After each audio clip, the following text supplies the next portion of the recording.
cheers to us. Cheers, Alex. As we drink and talk about all things real estate. Yes. And how this is not a bubble. No, this is not a bubble. Fucking hate that. Oh, I'm sorry. Am I not supposed to say that? I hate when people say that. Why is it? They're not educated if they're saying that. No, They're definitely not. They feel awkward, and everybody's been burned. Everybody's been burned. I mean, I haven't been burned. Or burnt out.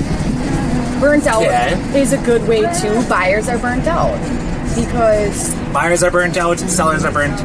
Sellers are not burnt. No, I don't think sellers are burnt out. I think sellers want to get every penny that. Okay, so buyers are burnt out, lenders are burnt out, agents are burnt out, title companies are burnt out. Inspectors aren't burnt out. No. Everybody and their mother seems to be waiving home inspections. Nope. And all agents want to try and find instead of buyers are listings. It is what it is. Yeah. Okay, so we've got stuff to talk about. Let's chat. We do. Bubble time. Why do they think it's a bubble?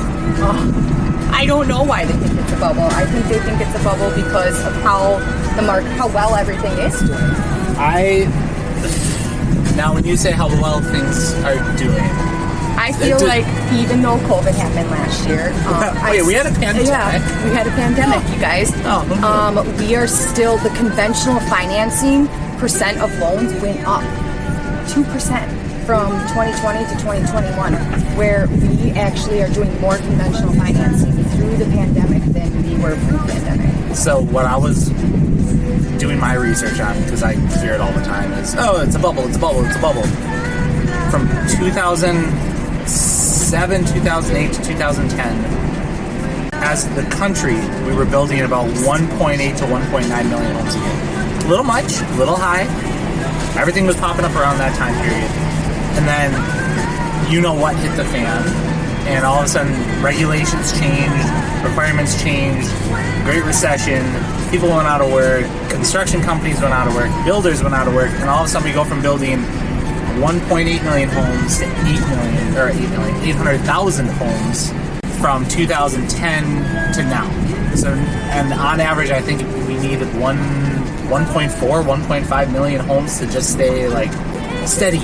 Yep. And so 700,000 fewer homes for the last decade. I mean, that's 7 million homes. And they wonder, well, no, it's a bubble, it's a bubble. Just to give it an idea of the supply and demand, back in 2007 and 2008, there were 4 million homes on the market. Now there's 1.8. Jeez. So that alone is a huge supply and demand. And back in that 07 and 08 crisis, there were lower down payments, variable rates, there was an oversupply, and there were inflated appraisals. Now, you don't see any of that. Nope. We need as much documentation as ever, as many verifications as ever, and the cash, the down payment average now throughout the nation is 15%. So just alone, the down payment amount has tremendously increased where people have more skin in the game. Yeah, I was going to say, people aren't scraping pennies to try and come up with a little bit of down payment, the minimum necessary. Now it's, okay, how much can I put down? Because that's the only way they're getting properties now. So myth number one, this is a housing bubble. No. Busted, gone, done. Gone. Cheers to that. Cheers to not having a housing bubble. Another piece to that is in 2008, there were over 230,000 foreclosures. Right now, as of March 2021, there's 11,800 foreclosures. That's bonkers. Well, everybody's got, not necessarily they've got cash on their property, but it's just, things have changed. Just in general, the financial situation has changed. The pandemic has really reprioritized, and I think contributed to that a little bit. Yeah. Well, and in today's market, it's actual true appreciation in these homes because of the larger down payments. And if there is a gap in appraisal, it's being covered by cash, not necessarily an inflated bad appraisal. It's actually being covered by buyer's cash, which in that realm, that's what truly inflates the market, where the comparables will eventually catch up because that purchase price closed with a full loan plus the difference in cash value if needed. So that really truly drives the appreciation in the market where it's not going to be a bubble. So what do you say then about people that are saying, oh my gosh, I'm overpaying for a home because of the way the market is right now? Like, do you truly think people are overpaying for homes as a generalization? There's always going to be one-off situations where somebody just has money burning a hole in their pocket. No, because first off, the interest rates are extremely low, and they won't stay low forever. So if you're buying a little high now, Yep. but with a lower interest rate, Yep. it's going to even out if you decide to wait a year. And even if the market comes down just a little bit and corrects just a little bit, at that point, the interest rate is going to be higher, and you're still going to be buying the same house versus a little bit more Yeah. of an expensive house with a lower rate. Yep. So with the higher home values, again, the appraisals are still not falsified. So the Yeah. true appreciation is there, and the market will continue to keep that and going. if you want to pay above that, you're seeing some people that are saying, yes, I'll pay above what the appraised value is. But appraisals themselves, in the general, I'm buying a home, I have an appraisal done on the property, and this is what the third-party appraiser thinks it's worth. That number, yes, it's appreciating, but it isn't something that's outrageous because they have to justify it. They can't just say, Absolutely. yep, that price looks about right. Yep. Like, they And have to that give a goes reason. back to larger down payments. People have a little bit more skin in the game nowadays. And fixed rates. So more loans than ever are fixed rate loans versus back then. They were a lot of variable rates. And back then, the variable rates were huge, and that's where all of the foreclosures started to come in because those rates were changing to such a high amount for those buyers that they couldn't then afford their payments anymore. So we've got housing bubble myth busted.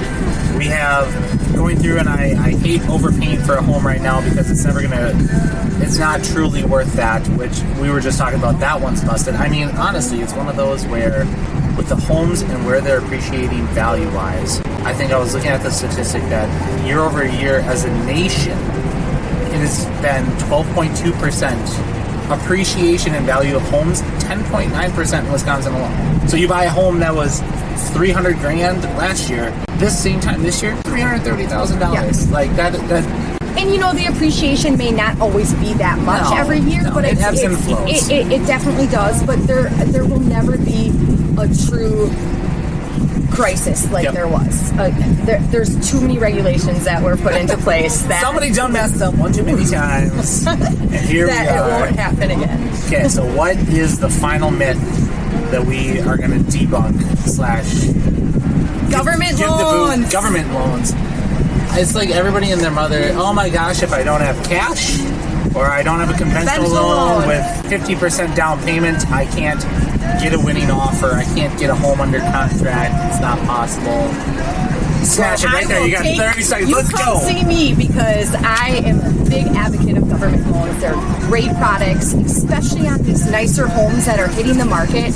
Truly, the only houses that you have to be worried about on these government loans are the fixer-uppers. Yep. The real Yeah. fixer-uppers. And so you have to stay away from those with, the VA, FHA buyers. That's all you have to stay away from. Other than that, they're great rates. Sometimes they're lower rates, better payments for our buyers. The VA, why wouldn't a veteran want to use their VA benefit? Yep. It's a great product for them. I understand that they do get to put 0% down, but there's a lot of veterans that are putting more than 0% down. They're just utilizing their VA benefits. So everybody that's concerned with, oh my gosh, the only people that are using VAs and FHA loans, what happens if it doesn't appraise? That's a concern that a lot of people are afraid of when it comes to trying to buy a place right now is, And I it's can't the do same it. thing with the conventional loan. You have to just go back to the drawing table, and sometimes the buyer, even in an FHA or conventional world or VA world, they could have additional funds, or they could still offer an appraisal gap up to a certain amount, just like a conventional buyer. Makes sense. They may have funds. It's just every person's going to be a little different. That VA buyer may have funds to cover that gap. Yep. So it's just going to depend on each buyer. Yes, you will not receive an appraisal waiver on a government loan. Okay. So that will always have to happen in the conventional world. If you're putting down 20+%, there always could be a possibility of an appraisal waiver. But again, that's at 20% or more down. Yeah, So they've it's got the not cash. guaranteed anyway there either. So there are ways to help cover that appraisal gap and not necessarily always put it on the seller if it comes in low. So FHA, VA, USDA, if they're in the rural properties and stuff like that, they can still get contracts. They can still buy house. It's difficult. It's difficult for everybody. You got to set them up a little differently. You know, they may not win that house that just hit the market against 20 offers. But we're seeing a little bit of shift in the market. Houses are lasting a week instead of a couple days. I was going to say, they're lasting on the market 6 days versus 3 days. And they have to look past some of the cosmetic things, because cosmetic in government world is not the issue. Yep. It's the chipping safety issues, the safety issues, etc. Where as an agent, I'm more than happy to educate as what you're looking for on those VA. Everything is similar to all government loans, VA, FHA, USDA. Those appraisers are pretty much following the same guidelines. But for example, let's say in that real estate condition report. There's something listed, even a conventional loan, if there's something listed about the roof or there's something listed about that well and septic, that is a red flag, and the underwriter has all the right in the world to call that out and still ask for a license inspection on that because it is listed. So just because it's a conventional loan does not necessarily mean that you won't get away with everything as far as maybe an end-of-life roof or a failing septic system. If it's called out in that real estate condition report on a conventional loan, it still can be a red flag. So what is your one gripe right now that just irks the hell out of in this market? Are you sure you can't pre-appraise client for conventional, not FHA? Yeah. We do our best, and there are many different reasons what loan program is that we're advising our clients. Sometimes FHA is the only program. Sometimes they have conventional and FHA, and you talk through what best for that specific client. So that's what it is. So we've got FHA, VA, USDA. Y'all got a chance. Yes. People that are going through and paying above market value, you really aren't. You've got a chance. Things are going well. And the market's going to continue to appreciate. People said the same thing 2007, 2006 about, oh my God, I can't believe you paid this ridiculous price. And now here we are. A lot of times people think that the value only appreciates, like the market goes up and down along like a straight line, but that line is always creeping up. Things are always inflated. So the market's going to continue. And then going through thinking, oh my gosh, the housing market's a bubble. It's not a bubble. Yep. Well, the supply and demand issue, I think, is going to be there for a while longer than most things. Rough. With the building costs and how many people are actually able to buy houses nowadays versus back then. There are so many more available programs and available qualified buyers. Yeah, I mean, where that supply and demand, I think, is going to be there for quite some time yet. It's because we've got, let's say, 5 to 7 million homes that haven't been built over the last decade. You have rising construction prices and lumber prices. You had everything that happened with the pandemic and work, and people on a greater scale that haven't necessarily been going into the trades. And everybody always complains, oh my God, I can't find a builder that's available or a contractor that's available. It's like, well, the ones that are good are busy, and the ones that aren't probably aren't in the business. So we busted all of those. We're going to go back to having drinks, having a good time. I'm Alex Young with Bowtie Group, here with Sarah Van Langberg, Guaranteed Rate. I'd say cheers, but I have a mostly empty old-fashioned glass now. We'll talk to you next time. Oh, well, fine. I'll cheers myself. It's okay. I got a bunch of your Stardust. Can you cut that out? Okay, the only thing that I have a question about is, do you think that we went on too long, that people are not going to... If they want to watch, they'll watch, and if they don't want to watch, then they don't want to watch. Okay. Oh my God, I forgot to hit record. Are you for real? You did not.